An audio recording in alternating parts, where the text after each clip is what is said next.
Assalamualaikum warahmatullahi wabarakatuh. Kita bertemu lagi dalam mata kuliah Hukum Perampasan Aset. Hari ini saya ingin menyampaikan secara global ya, abstraksi tentang politik hukum perampasan aset. Setelah minggu lalu pertemuan sebelumnya saya membahas mengenai asal muasal dari hukum pidana dan hukum acara pidana yang saya pandang sebagai eh, basis pemikiran awal dari eh, bagaimana kita bisa mengklasifikasikan perampasan aset dalam tata letak atau kedudukannya di hukum pidana. Apakah dia merupakan hukum pidana material ataukah dia merupakan hukum pidana formil.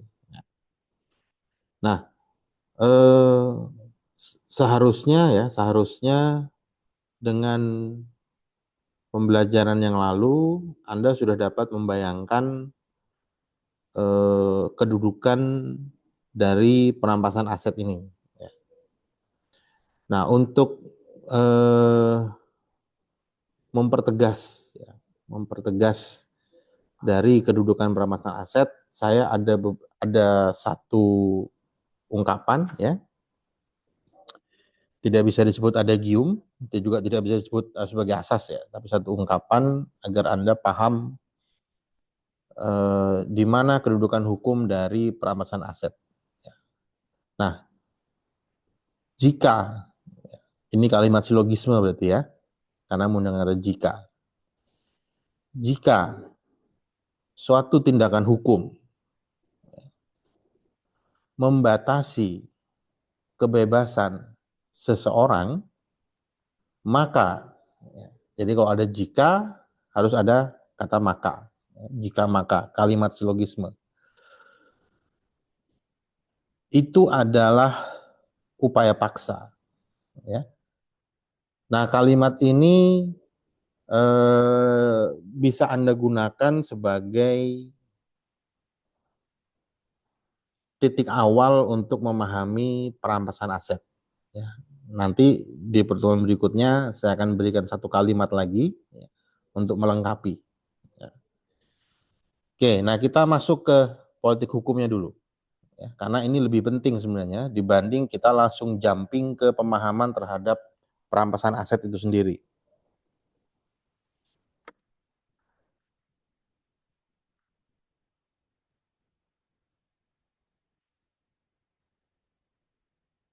Oke, nah yang pertama adalah apa sih politik hukum? Dalam doktrin hukum pidana dikatakan politik hukum itu adalah membuat penilaian ya, tentang kaidah-kaidah hukum dan sistem hukum yang telah diselidikinya dan selanjutnya menentukan hukum yang seharusnya berlaku. Itu pandangan yang pertama. Kemudian ada pandangan yang kedua. Kebijakan dasar, jadi politik hukum adalah kebijakan dasar yang menentukan arah, bentuk, dan isi hukum yang akan dibentuk. Ya. Jadi secara sederhana kita bisa membuat satu kesimpulan sendiri atau membuat satu pandangan sendiri ya, bahwa politik hukum itu berkaitan dengan kegiatan legislasi, ya, pembentukan peraturan perundang-undangan yang akan dirumuskan, dikonstruksikan, ditetapkan, dan diundangkan itu melalui eh,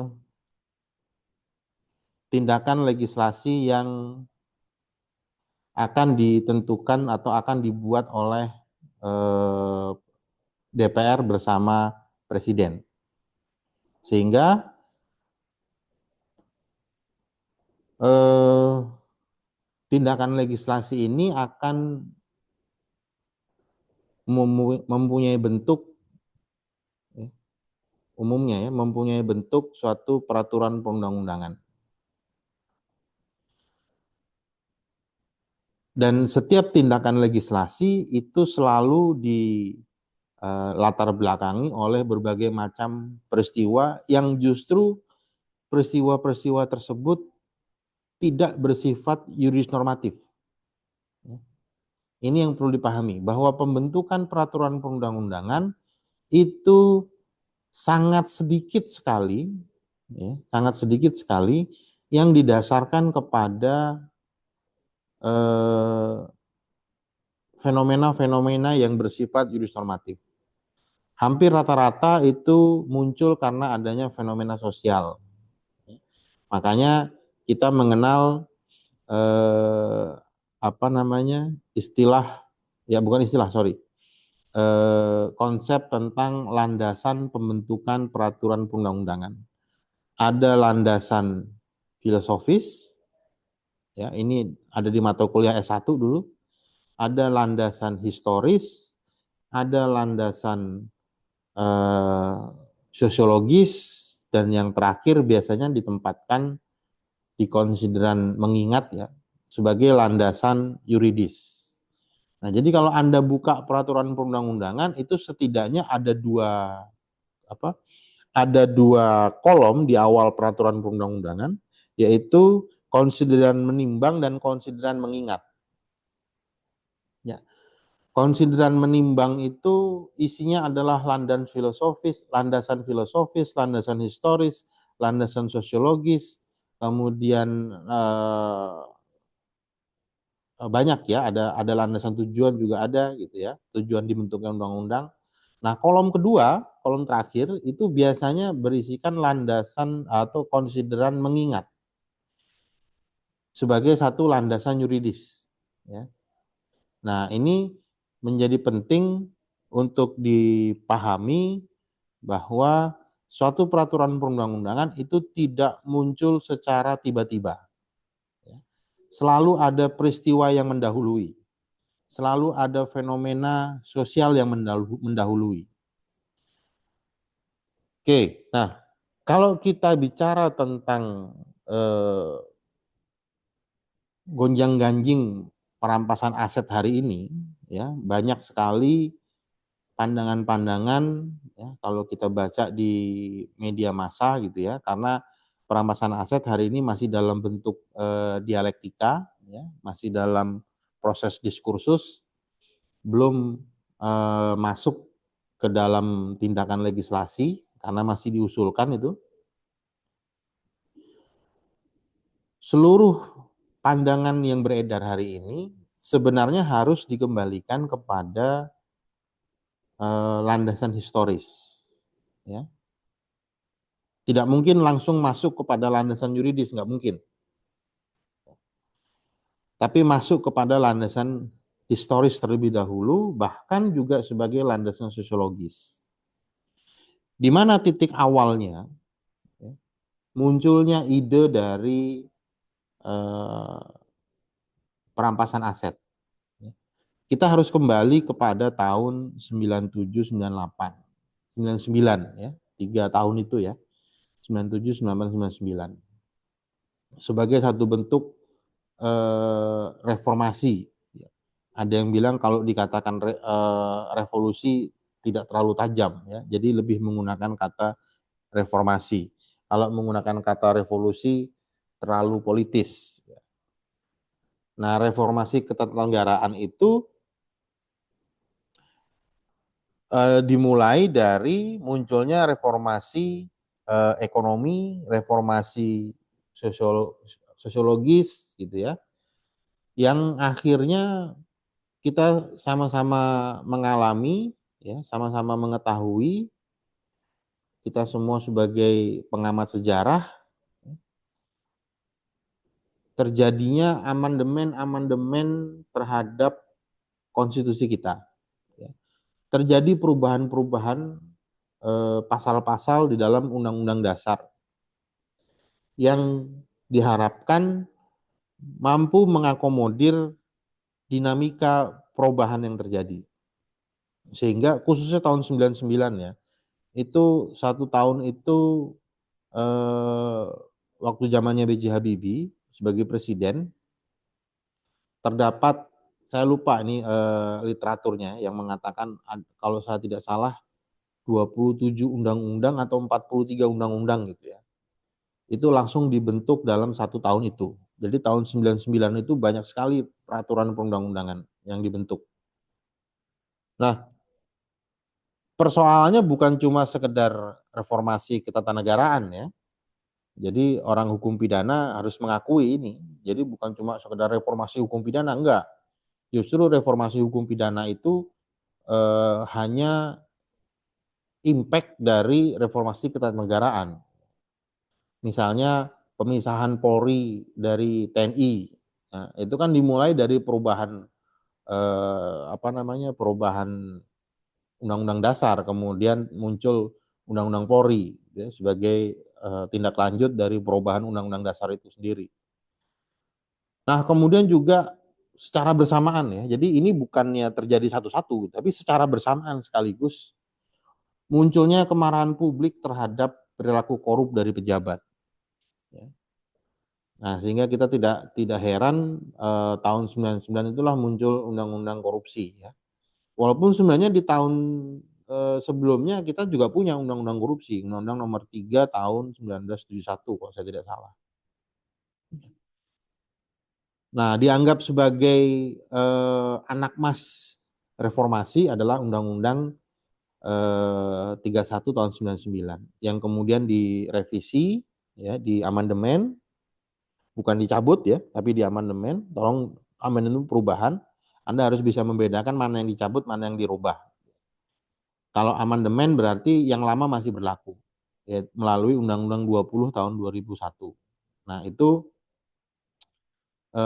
perubahan dari Undang-Undang korupsi. Selain Undang-Undang korupsi juga banyak muncul peraturan perundang-undangan yang menyertai setelah itu. Ya. Termasuk eh, apa namanya, pengaruh dari globalisasi secara ekonomi dan finansial juga mempengaruhi tindakan legislasi, mempengaruhi politik hukum hari itu, sehingga dimunculkan banyak peraturan-peraturan ya, yang akhirnya menjadi terkesan terburu-buru. Ya. Misalnya apa? Undang-undang money laundering. Ya. Kalau Anda ingat undang-undang money laundering itu eh, terjadi dalam jangka waktu yang cukup dekat, muncul dua undang-undang money laundering.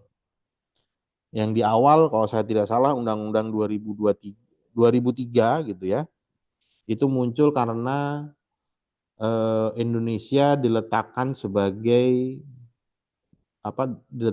negara yang termasuk ke dalam list hitam dari Bank Dunia, ataupun kalau saya tidak salah itu ada FATF ya, istilah apa nama institusinya. Karena dianggap Indonesia sebagai surganya money laundering. Ya, hampir seluruh kejahatan nasional maupun internasional itu money launderingnya di Indonesia. Nah, sehingga kalau Indonesia tidak memiliki undang-undang yang sesuai dengan diinginkan oleh internasional, khususnya hari itu adalah Bank Dunia, maka Indonesia tidak akan mendapatkan bantuan, ya, bantuan finansial. Dan pengaruh globalisasi dari aspek ekonomi dan finansial ini sangat kuat sekali. Ya, termasuk persoalan terorisme waktu itu juga sempat menguat. Tapi kita nggak bahas sana, kita fokus ke persoalan pidana, khususnya yang berkaitan dengan perampasan aset. Nah, kemudian selain itu juga ada kesadaran ya, akan kelemahan sistem hukum dan sistem peradilan. Namun kesadaran ini sebenarnya bukan hal yang baru muncul di dalam periode reformasi ketatanegaraan. Ya. Kesadaran ini sudah lama muncul di Orde Baru. Banyak pejuang-pejuang hak asasi manusia pejuang-pejuang untuk penegakan hukum itu kita sama-sama tahu ya, mengalami intimidasi dan penekanan-penekanan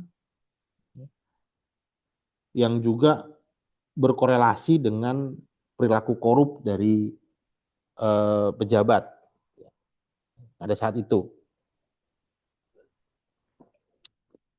Perilaku korup itu bukan perilaku yang mencuri uang, enggak, ya.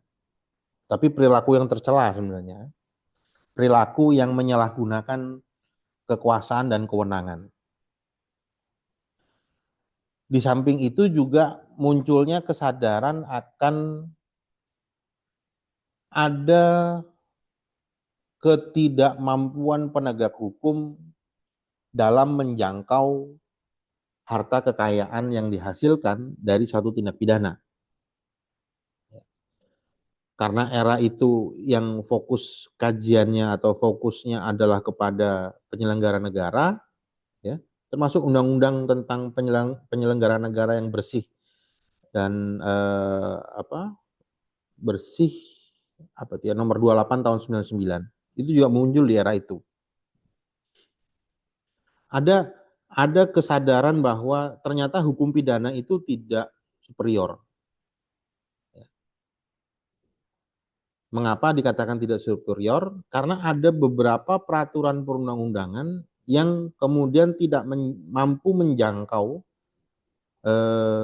perubahan-perubahan, bukan perubahan, perilaku-perilaku tercela yang memiliki modifikasi perbuatan yang canggih. Saya kasih contoh misalnya ketika eh,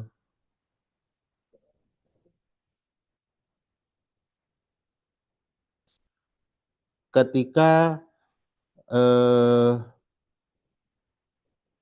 persoalan penyitaan, ya. Ini kita eh, bicara ketika dikaitkan dengan tindak pidana korupsi misalnya. Karena memang gejolak yang muncul itu adalah bagaimana mengembalikan keuangan negara, ya. Bagaimana agar negara itu mampu melakukan restorasi terhadap kerugian-kerugian yang muncul dari perilaku korup, ya, para pejabat. Yang sebenarnya secara dunia internasional perilaku korup itu bukan cuma pejabat gitu ya, termasuk swasta juga bisa melakukan perilaku korup yang memunculkan kerugian keuangan negara. Dari proses upaya paksa yang diakomodir oleh KUHAP, sebenarnya kita sudah mengenal istilah perampasan, ya, terutama ketika diawali dari proses penyitaan dalam tahap penyidikan yang dilanjutkan dengan tahap penuntutan dan dilanjutkan dengan proses pembuktian di persidangan, gitu ya. Kita kita memiliki instrumen di dalam KUHAP agar ketika penuntut umum itu mampu membuktikan bahwa harta kekayaan yang disita itu merupakan hasil dari tindak pidana ataupun sesuai dengan pasal 39 KUHAP, ya, ataupun sebagai alat untuk mewujudkan suatu tindak pidana, maka putusan akhirnya adalah dirampas untuk negara. Salah satunya, ya, karena kita mengenal 3 putusan akhir terhadap penyitaan. Yang pertama adalah dikembalikan kepada yang berhak atau dikembalikan kepada terdakwa, ya, karena mungkin tidak berkaitan dengan tindak pidana dan bukan hasil dari tindak pidana. Kemudian yang kedua itu dimusnahkan, dan yang ketiga dirampas untuk negara. Jadi kalau hari ini mengatakan bahwa kita tidak memiliki instrumen hukum tentang perampasan aset, salah. Kita punya. Perampasan aset dalam konteks sebagai salah satu amar putusan hakim, putusan pengadilan, merupakan konsekuensi dari proses penyitaan, ya, semenjak ranah penyidikan. Jika penuntut umum mampu membuktikan Nah, itu ininya, headline-nya ya, mampu membuktikan. Dan ini yang kemudian menjadi persoalan karena sistem hukum kita juga mengakomodir kepentingan pihak ketiga ya, untuk melakukan perlawanan terhadap perampasan tersebut. Di dalam Undang-Undang Tipikor 3199 sebagai bentuk lex spesialis dari KUHP, ya, terdapat bentuk lex spesialis dari KUHP, yaitu dengan memberikan landasan yuridis, landasan hukum kepada penegak hukum ya, untuk melakukan gugatan keperdataan terhadap harta-harta yang masih dimiliki oleh para pelaku tindak pidana korupsi. Gitu ya. Bahkan di dalam Undang-Undang Tindak Pidana Pencucian Uang, ya, bukan cuma sekedar instrumen penyitaan yang diakui, bahkan ada instrumen blokir. Jadi ada kewenangan bagi penyidik, ya, penyidik TPPU dengan berbagai macam diskursus yang terjadi, dialektika yang terjadi berkaitan mengenai siapa yang akan menjadi penyidik TPPU gitu ya. Karena itu kan pernah ribut juga, akhirnya diputus ke MK.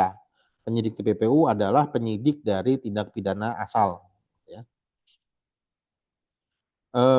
Bisa melakukan blokir terhadap aset atau harta kekayaan dari orang yang diduga melakukan TPPU dari hasil kejahatannya.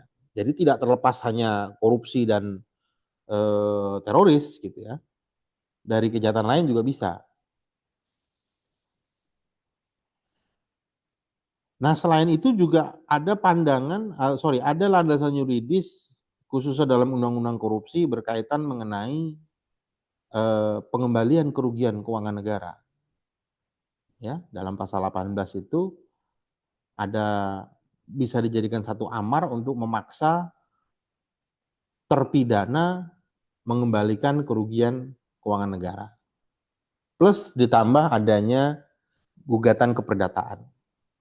Nah, ketika bersinggungan dengan gugatan keperdataan inilah kemudian kita menyadari bahwa reformasi suatu sistem hukum itu tidak bisa setengah-setengah. Kita harus menyadari bahwa hukum pidana tidak absolut. Pada satu sisi tertentu dia bersinggungan dengan sistem hukum keperdataan, khususnya acara perdata. Pengajuan gugatan yang dilakukan oleh jaksa sebagai pengacara negara terhadap harta kekayaan yang dianggap mampu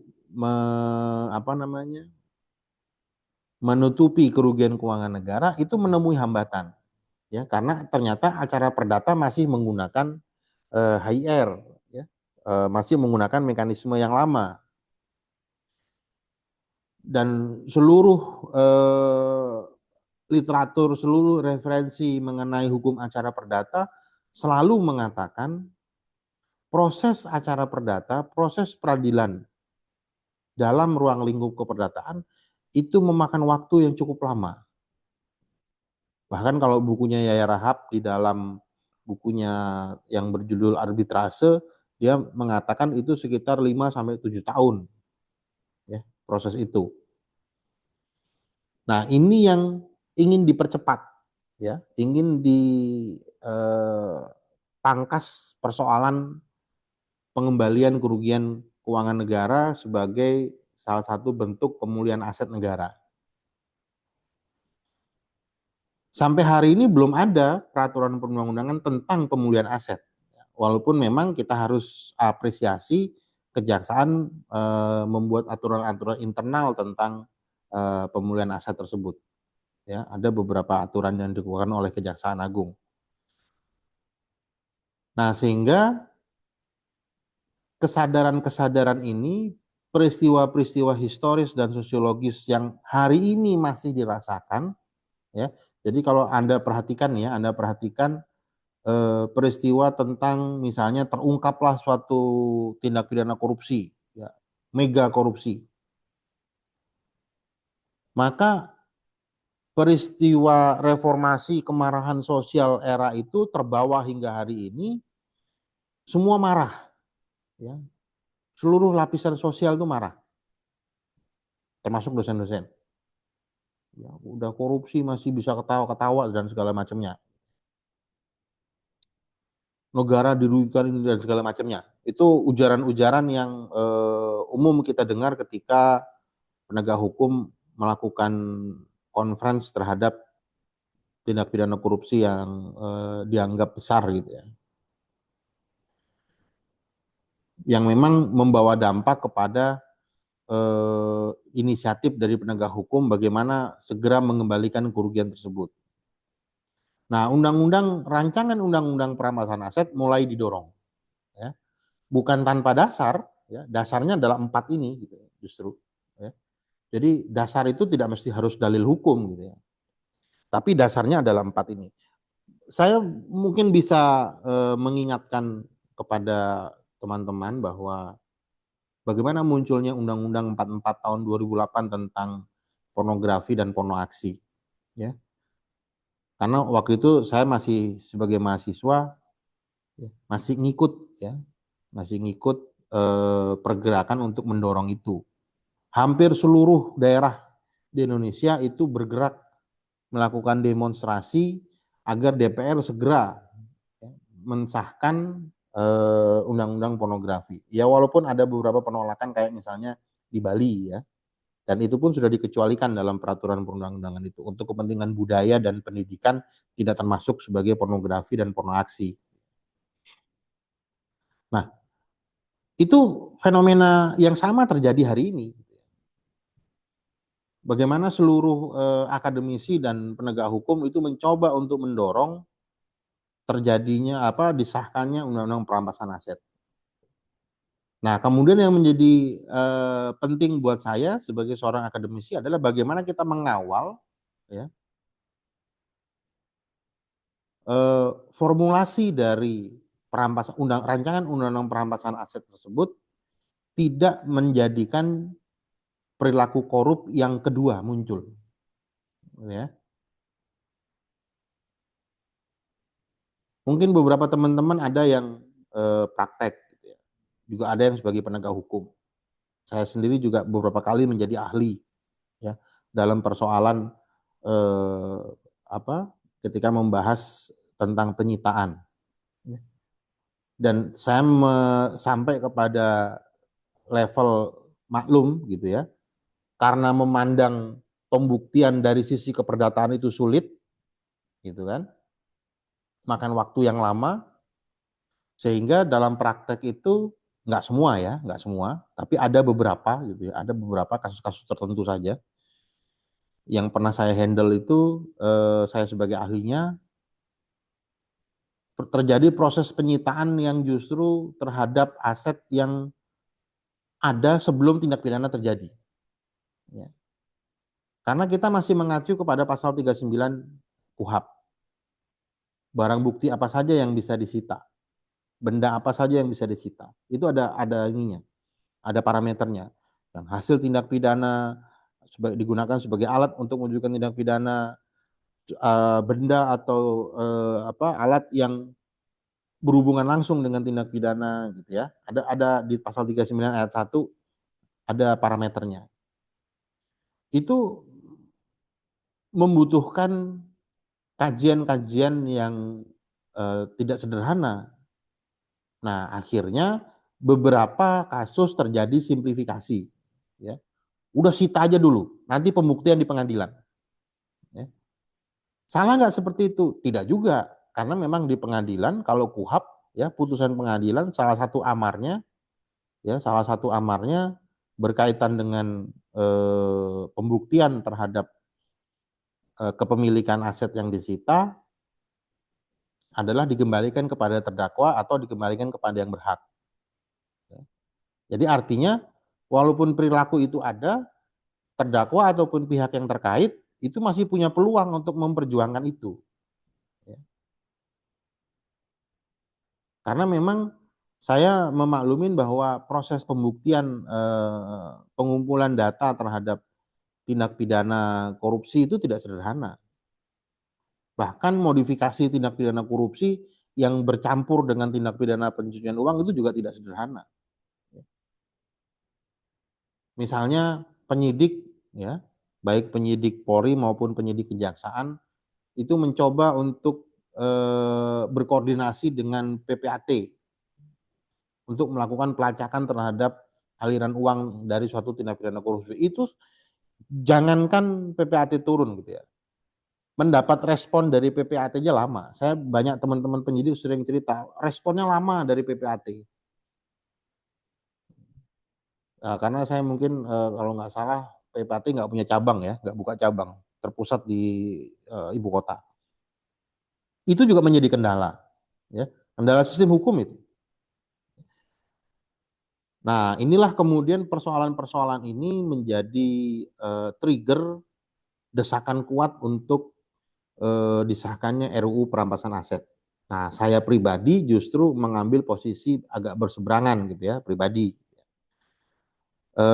Desakan kuat ini oke, tapi jangan sampai RUU perampasan aset itu disahkan dengan memunculkan akibat terjadi posisi yang absolut ya, dari penegak hukum. Ya, karena kita kan tahu ada apa ungkapan dari Lord Acton itu ya, apa yang absolut korup apa, kewenangan absolut absolut korupsi gitulah ya, nanti ada cari sendiri itu. Tapi prinsipnya suatu bentuk kekuasaan kewenangan yang bersifat absolut itu pasti melakukan pelanggaran hukum. Karena tidak bisa dikoreksi, tidak bisa diawasi. Nah, saya pernah menjadi ahli di Purwokerto untuk sidang pra peradilan terhadap blokir dari harta kekayaan seorang pengusaha yang diblokir itu proses pemblokirannya itu sampai berlangsung selama 3 tahun. Ya. Dia nggak bisa mengakses harta tersebut karena sudah diblokir oleh penegak hukum sampai 3 tahun. Ternyata setelah dicek melalui Undang-Undang TPPU karena dugaannya adalah juga termasuk dugaan TPPU, ternyata dia menggunakan konsep blokir dari Undang-Undang TPPU. Dan TPPU sendiri ternyata hanya membolehkan blokir itu selama 3 bulan. Tapi ini sudah 3 tahun. Ya. Ini yang kemudian menjadi dialektika mau digugat Prapit bukan objek gitu ya, tapi blokir merupakan upaya paksa karena seseorang tidak dapat memiliki kebebasan untuk mengakses. Jadi bungkusnya blokir, esensinya penyitaan. Kalau dibungkus dengan penyitaan gampang, langsung bisa Prapit, gitu ya. Tapi kalau dibungkus blokir, bukan objek Prapit, gitu ya. Nggak bisa diprapit karena bukan objeknya. Tapi ada upaya membatasi kebebasan seseorang untuk mengakses itu. Makanya waktu itu diuji di pra peradilan saya sebagai ahli ya dan dimenangkan oleh hakimnya. Memang nggak boleh ngeblokir sampai 3, walaupun akhirnya kembali kepada alasan yuridis ya. Blokir itu hanya boleh 3 bulan, nggak boleh 3 tahun. Nah, jadi satu sisi persoalan bahwa kita butuh RUU perampasan aset itu disahkan, tapi juga satu sisi harus ada pembatasan. Ya. Harus ada pembatasan kekuasaan dan kewenangan. Saya ingatkan dengan video yang sebelumnya bahwa hukum itu memang muncul untuk membatasi kekuasaan dan kewenangan, bukan justru melegalkan kekuasaan yang absolut, tapi dibatasi, ya, supaya tetap bernuansa HAM. Nah, oleh sebab itu ini adalah trigger saja, ya. Anda harus mampu membaca literatur, ya. Jadi tidak Anda S2 ya, tidak dicekokin dengan literatur atau dengan doktrin-doktrin dari dosennya gitu ya. Anda harus mampu mencari literatur sendiri dan itu konsekuensi dari kuliah ya. Eh, untuk membaca dan memperbanyak pengetahuan. Maka apa yang saya sampaikan hari ini, Anda harus bisa mengembangkan dalam bentuk makalah, ya, dalam bentuk makalah. Nah, makalah pendalaman dari apa yang saya sudah sampaikan, ya, sebagai satu bentuk tugas. Adapun kriterianya, pertama, makalah dikerjakan secara kelompok, maksimal 2 orang per kelompok. Ya. Kemudian Anda jangan bertanya, Pak, ada yang nggak dapat kelompok? Kan maksimal 2 orang, artinya 1 orang boleh gitu ya. Dia tidak menjadi kelompok, ya, maksimal 2 orang. 1 orang boleh mengerjakannya. 3 orang nggak boleh, ya, karena kalau sudah bertiga nggak jadi kerja itu, jadinya ngerujak. Kemudian panjang makalah 25 halaman, ya, maksimal. Jadi nggak usah banyak-banyak nulisnya. Anda bisa nulis 10 halaman udah bagus tuh. Ya. Jadi semakin padat ininya, apa yang disampaikan. Jangan kebanyakan membuai kata-kata. Biasanya jadi ngawur kemana-mana. Untuk nomor 1 tidak saya jadikan parameter penilaian, tapi nomor 2 saya jadikan parameter penilaian. Jadi mulai dinilai dengan angka 1, dengan nilai 10 itu nomor 2. Ya. Sehingga ketika Anda mengerjakan 25 halaman, Anda mengerjakan 30, Anda kehilangan 10 angka. 25 halaman itu badan ya, badan dari makalah, tidak termasuk ke cover dan kata pengantar. Nggak masuk. Nggak usah pakai kata pengantar juga nggak apa-apa. Nggak perlu, saya nggak perlu kata pengantar. Jadi parameter penilaian pertama ada di nomor 2. Kemudian parameter penilaian kedua, 1,5 spasi. Ya. Kalau 2 spasi kepanjangan, ya, nanti Anda bingung mau ngomong apa, 1 spasi kependekan. Khawatir Anda literaturnya kurang. Kemudian bentuknya Time New Roman. Ya, ini juga penilaian nih. Jadi kalau 2, 3, 4 nih Anda terpenuhi ini nilainya udah 30. Ya. Menggunakan footnote. Setiap halaman wajib ada 2 footnote yang berbeda. Jadi kalau isinya itu ibit nggak boleh. Ya. Kalaupun ibit, yang keduanya harus judul yang berbeda. Ya. Dilarang menggunakan blog, WordPress, dan Wikipedia. Walaupun blog itu dibuat oleh profesor, nggak boleh. Ya. Walaupun di blog justru bahkan blog itu dibuat oleh saya juga punya blog. Ya. Udah kelamaan nggak ngupdate blog saya sampai lupa namanya. Saya juga punya blog, nggak boleh dipakai. Walaupun yang punya blog itu kita tahu dia profesor, kita tahu dia doktor, tapi nggak boleh dipakai. Standar penulisan ilmiah sekarang seperti itu. Ya. Website media massa hanya boleh digunakan saat menguraikan fakta. Ya, misalnya terjadi korupsi di mana gitu ya. Dan bukan doktrin atau teori. Jadi misalnya Anda menggunakan menurut Yaya Rahab, perampasan aset adalah terus kasih footnote misalnya www.kompas.com, nggak boleh. Ya, karena doktrin teori bisa dicari ke literatur resmi. Ya.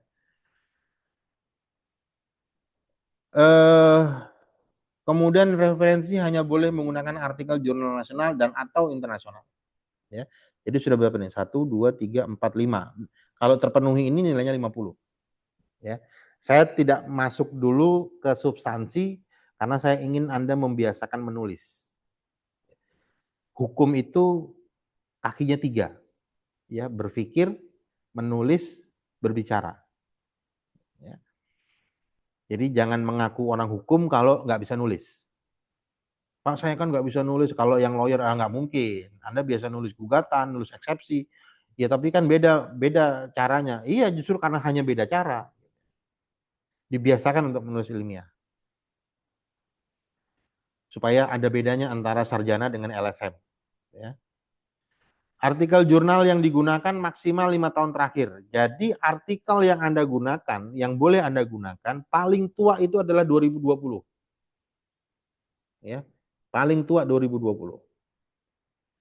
Kalau ada yang lebih dari 2020, misalnya 2019, saya akan kontak. Kenapa menggunakan 2019? Alasannya apa? Ya. Kemudian jurnal nasional yang digunakan berasal dari jurnal nasional terakreditasi Sinta 2, Sinta 3, Sinta 4, Sinta 5. Ya. Sinta 1 nggak usah, karena repot rata-rata bahasa Inggris. Sinta 6 kredibilitasnya agak diragukan. Karena biasanya itu tugas skripsi mahasiswa yang dimasukin ke situ. Dan secara substansi agak sedikit diragukan. Jadi Sinta 2, 3, 4, 5. Wajib menggunakan karya ilmiah dari dosen-dosen UPN. Ya, ini adalah salah satu sumbangsih Anda gitu ya kepada dosen-dosen UPN sebagai salah satu bentuk penghargaan bahwa mereka menulis minimal 3 dosen. Minimal tuh, artinya Anda nggak boleh kurang dari 3. Kalau Anda kurang dari 3, berarti Anda kehilangan 10 angka. Dan diwarnai merah supaya saya tahu. Yang mana nih? Nah, jika makalah menggunakan rumusan masalah, maka wajib menggunakan metode penelitian dan kesimpulan. Jadi kalau nggak ada apa, nggak ada rumusan masalah, nggak usah pakai metode, nggak usah pakai kesimpulan. Kalau sudah pakai rumusan masalah, wajib pakai metode, wajib pakai kesimpulan. Itu baru disebut sebagai makalah ilmiah. Tapi makalah yang tidak ilmiah, ya, tidak ada rumusan masalah, tidak ada metode, tidak ada kesimpulan. Deskriptif aja. Ya. Tapi saya lebih suka, gitu ya. Saya lebih suka Anda menggunakan rumusan masalah. Oke. Nah, kemudian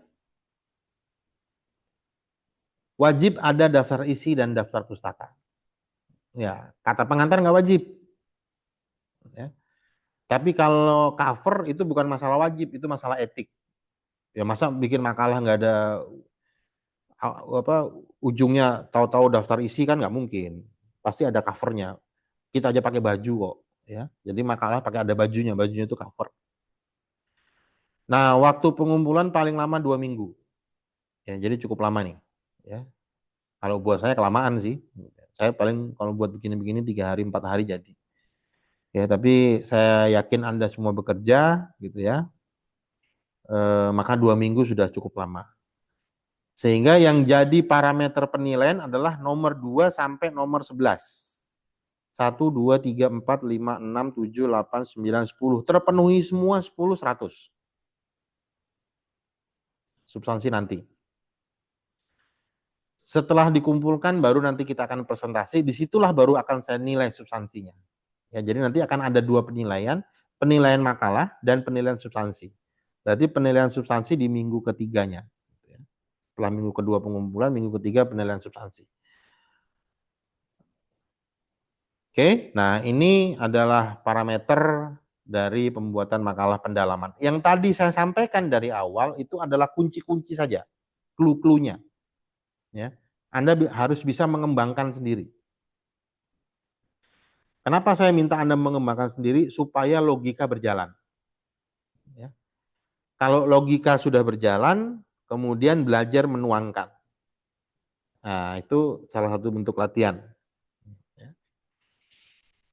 Oke, saya rasa cukup ya sampai di sini. Terima kasih sudah mendengarkan. Assalamualaikum warahmatullahi wabarakatuh.